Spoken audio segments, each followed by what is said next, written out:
Bismillahirrahmanirrahim. Assalamu alaikum. Welcome to my YouTube channel, Science for Everyone. Today, the topic of discussion is related to virology, and the title of my today's discussion is the localized and the disseminated infections caused by the viruses. Okay, as you know that we have started a video lecture about the pathogenesis of the viruses and how they causes the disease. In the first video, I have discussed the infected cells and how normal cells are infected by the viruses and what happens to that normal cells. Okay, and in the second video, I have discussed the route of transmission, the entry and the exit of the virus, and how a virus enter a normal human being. Okay, I have discussed the different routes. In today's video, I will discuss the localized infection and the systematic infection, or in simply disseminated infections. Okay, so keep this thing in mind. Viruses can cause localized infection and it can also cause disseminated infection or systematic infection. As the name indicates, localized infections means that when a virus infects a person, okay, it enters a person, so it affect or it infect a very specialized area. For example, in the case of the rhinoviruses, okay, or the flu viruses, what happens? They enter to the nasopharynx route, okay, and after that they replicate in the mucosa of the nasal lining. Okay, so basically it is localized infection. They do not enter any other spaces. Okay, they just infect the mucosal lining of the nasopharynx. Okay, so keep this thing in mind. So simple, their incubation period will be very much limited, means that the symptoms can appear within hours or within 1 or 2 days. Okay, so this is a concept. Keep this thing in mind. If there is a localized infection or a virus is causing a localized infection, so its basically its incubation period will be little. Okay, it will be limited. Okay, so keep this basically an MCQs in your mind, that rhinoviruses and flu viruses affect the mucosa lining. Okay, and it replicates there, it destroys that cell and symptoms appear. Okay, and the next is the systematic infection. Basically in the systematic infection, I will discuss the overall route of the polio virus. Okay, that how what is basically a systematic infection or a disseminated infection, and why its incubation period is a bit longer. Okay, so let's study the systematic infection caused by the polio virus. So let's see in the video. Okay, so this is the overall sketch of the traveling route of the polio virus inside the body. As I have told you that polio virus is basically a systematic infection. It travels across the route and it reaches the brain. Okay, so from day first, when it enters the small intestine through fecal oral route, so there it starts its multiplication. After that, it enters the mesenteric lymph nodes. Okay, and the multiplication proceeded. Okay, mesenteric lymph nodes are basically present in the intestine area. After that, it enters the blood. From the intestine, it is absorbed by the villi or the capillaries of the villi, and after that, it enters the bloodstream. Basically, it is known as the primary viremia. After that, it enters the liver and the spleen. Okay, it travel across the lymphatic system, and after that, it reaches the liver and the spleen, and there also they multiply.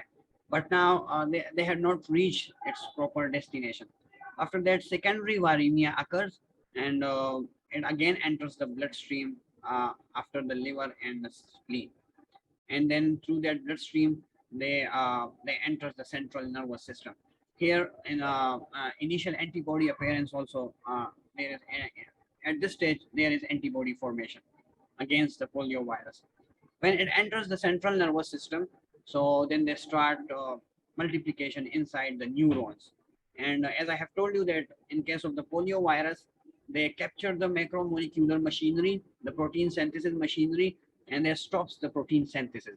And due to that stopping of the protein synthesis, the cell dies. Okay, because they are in need of the protein and the amino acids, and if there are no proteins, so the cell dies. Okay, so gradually and slowly the neurons present in the brain and the spinal cord, they dies gradually, and it leads to paralysis.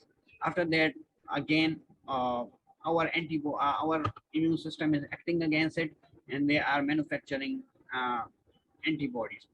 And on day 11th, when there is maximum death of the neuron, so paralysis occurs, and that is due to the death of the motor neuron.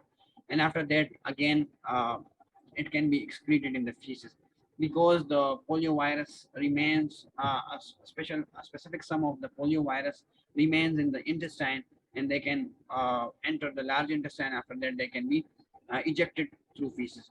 So this was an overview of uh, the, the traveling of the polio virus inside the body.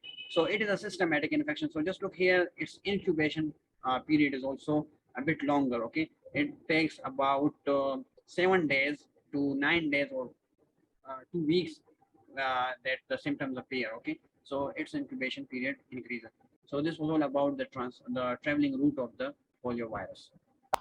Okay, hope you have understand the systematic route of the polio virus, that how it enters the body and how it travels through the body. Okay, now there are some virus that does not involve the viremia, means the circulation, the blood. Okay, there are viruses, for example the rabies virus, they do not involve the blood. Okay, basically viremia we can pronounce it. Okay, so how they travel? They travel through the neurons. Okay, basically the retrograde transport pathway. They enter the body. For example, we can tell about the rabies virus. Okay, so they enter the body, and after that, by a bite of an infected dog, and after that it enters the neurons. Okay, and after that it travels across the neurons and hence into the brain. Okay, so virus can also travel systematically through retrograde axonal pathway. What is retrograde axonal pathway? When it is, for example, the normal structure of the neuron is the dendrites, the cell body, and the axon. So when viruses are moving just like this from the dendrites, from the cell body, and across the axon, so basically it is normal pathway. But when if it is flowing or it is crossing the neurons in opposite direction, first the axon, then the cell body, then the dendrite, so basically it is known as retrograde axonal pathway. Okay, so it is also a special type of case in the case of the systematic virus. Okay, retrograde axonal pathway includes herpes simplex virus, varicella zoster virus, and rabies virus. Okay, so this was all about the today's video. Okay, if you have any question, just let me know in the comment box. I will answer you there. Okay, so thank you for your attention, and so like this video, share it with your friends, and subscribe to my channel for more interesting videos related to virology and microbiology. Thank you very much. God bless you.